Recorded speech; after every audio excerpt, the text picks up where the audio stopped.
بسم اللہ الرحمن الرحیم۔ السلام علیکم ورحمۃ اللہ وبرکاتہ۔ پیارے دوستو، آج کی اس ویڈیو میں ہم شیطان کے پوتے حامہ جن کے بارے میں کچھ حیران کن حقائق آپ کو بتائیں گے۔ پیارے دوستو، حامہ جن کی کہانی ایک دلچسپ اور قدیم داستان ہے جو جادوئی اور فوق الفطرت عناصر سے بھرپور ہے۔ حامہ جن شیطان کا پوتا تھا اور اس کی پیدائش ہی اس کے اندر شیطانی طاقتیں اور غیر معمولی صلاحیتیں موجود تھیں۔ حامہ جن نہ صرف اپنے دشمنوں کے خلاف چالاک اور خطرناک حربے استعمال کیا کرتا تھا بلکہ اپنی غیر مرئی قوتوں کی مدد سے لوگوں کو خوفزدہ بھی کیا کرتا تھا۔ اس کی داستانوں میں بتایا جاتا ہے کہ اس نے کئی بڑے اور نیک جنوں کے ساتھ جنگیں کیں اور اپنی طاقت کے بلبوتے پر کئی مملکتوں کو زیر کیا۔ اس کی شخصیت کا ایک پہلو یہ بھی تھا کہ وہ نہایت ذہین اور چال باز تھا جو ہر مشکل سے نکلنے کا راستہ تلاش کر لیتا تھا۔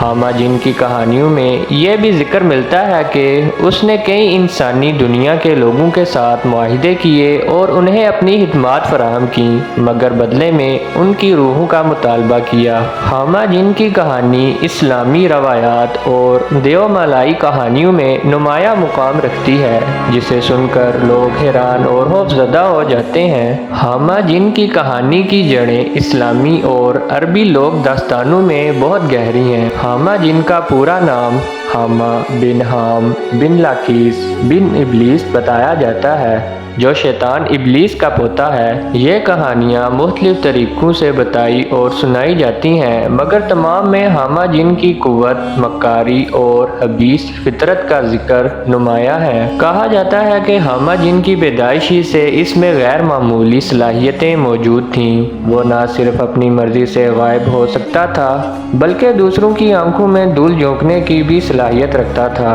اپنی انہی شیطانی قوتوں کی وجہ سے حامہ جن کا اثر و رسوخ نہ صرف جنات کی دنیا بلکہ انسانوں کی دنیا میں بھی بہت زیادہ تھا۔ اس کی سب سے بڑی طاقت اس کی مکاری تھی جو اسے ہر مشکل سے نکلنے کا راستہ سمجھاتی تھی۔ حامہ جن کی قصے اور کہانیوں میں کئی بار اس کی جنگوں کا ذکر آتا ہے۔ ان جنگوں میں اس نے اپنے دشمنوں کو شکست دی اور اپنی طاقت کا لوہا منوایا۔ ایک روایت کے مطابق حامہ جن نے کئی بار انسانی دنیا میں آ کر لوگوں کو اپنی خدمات فراہم کی مگر اس کے بدلے میں ان سے ان کی روحوں یا وفاداری کی طلب کی۔ اس کی چال باز فطرت کی وجہ سے اکثر انسان اس کی جال میں پھنس جاتے تھے۔ حامہ جن کی کہانی میں ایک اور دلچسپ پہلو یہ بھی ہے کہ اس کے مختلف روپ ہیں۔ وہ اپنی شکل بدل کر مختلف لوگوں کو دھوکہ دے سکتا ہے۔ کبھی وہ ایک معصوم بچے کی شکل میں آتا تو کبھی ایک خوبصورت عورت کی شکل میں۔ اس کی یہی صلاحیت اسے دوسروں سے منفرد اور خطرناک بناتی ہے۔ اس داستان کا ایک اہم پہلو یہ بھی ہے کہ حامہ جن نے اپنے دادا ابلیس کی پیروی کرتے ہوئے کئی لوگوں کو گمراہ کیا اور برائی کی طرف راغب کیا۔ اس کی کہانیوں میں ہمیشہ ایک سبق ملتا ہے کہ برائیوں کی طاقتیں کس طرح انسان کو گمراہ کر سکتی ہیں اور ان سے بچنے کے لیے عقل اور شعور کی ضرورت ہے۔ حامہ جن کی کہانیوں کا اختتام عموماً اس کی شکست پر ہوتا ہے جہاں ایک نیک اور صالح شخصیت اسے زیر کر لیتی ہے مگر اس شکست کے باوجود حامہ جن کی کہانیاں لوگوں کے دلوں میں ایک خوف اور دلچسپی کا عکس پیدا کرتی ہیں جو نسل در نسل منتقل ہوتی رہتی ہیں۔ حامہ جن کی کہانیوں میں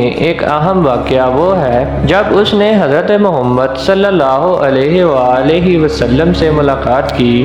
یہ ملاقات اسلامی روایات میں خاص اہمیت رکھتی ہے اور کئی مختلف روایتوں میں اس کا ذکر ملتا ہے۔ کہا جاتا ہے کہ حامہ جن جو اپنی مکاری اور شیطانی قوتوں کے لیے مشہور تھا، اس نے نبی کریم صلی اللہ علیہ وسلم سے ملنے کا ارادہ کیا تاکہ ان کے پیغام کو سمجھے اور اس کا تجزیہ کرے کہ حضرت محمد صلی اللہ علیہ وسلم سے ملاقات کے دوران حامہ جن نے اپنی شیطانی چالاکیوں سے نبی کریم صلی اللہ علیہ وسلم کو متاثر کرنے کی کوشش کی مگر نبی کریم صلی اللہ علیہ وسلم کی قوت ایمانی اور ان کی حقانیت کے سامنے حامہ جن کی سب چالاکیاں ناکام ہو گئیں۔ اس ملاقات کے دوران حامہ جن نے نبی کریم صلی اللہ علیہ وسلم سے متعدد سوالات کیے اور ان کے جوابات میں موجودہ حکمت اور سچائی سے بہت متاثر ہوا۔ نبی کریم صلی اللہ علیہ وسلم نے حامہ جن کو اسلام کی تعلیمات سے روشناس کروایا اور اسے توحید کی اہمیت بتائی۔